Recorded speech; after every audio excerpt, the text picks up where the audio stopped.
بفرما، اینم دوماد آینده.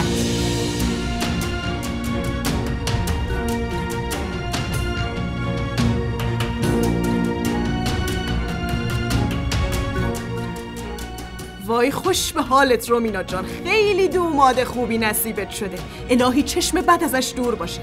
خدا تو شکر کن زن. آی سلمان پسرم، برو شیرینی بخر، منم برم سراغ جهان و رامش ببینم چی کار میکنن. باید زودتر حاضر شن. نه، نمیتونی این کارو بکنی. اون هنوز بچه است، خدا رو خوش نمیاد.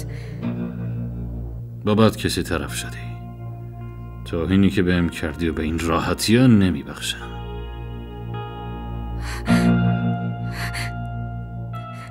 التماست میکنم شیخ،